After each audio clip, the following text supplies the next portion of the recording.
In this video, let me show you how you can send voice message on Discord mobile. Hey everyone, welcome back to TechMan. So let's start the tutorial.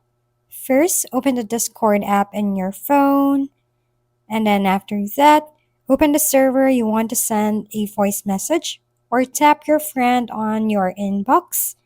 In our case, I will tap the server. On the bottom of your screen, you will see these tools. On the bottom right corner is the mic icon. Click on that to record your voice. Make sure to hold the mic icon when you are speaking and let it go once done. If you think that holding the mic button is quite tiring, then slide up on this lock icon to lock the mic.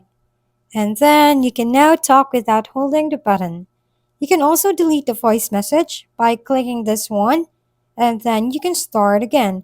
If you think that you're good to go, then click send over here and you're done. If we've been helpful, kindly give us a thumbs up and don't forget to hit the subscribe and bell button for more contents. For any questions and suggestions, comment down below.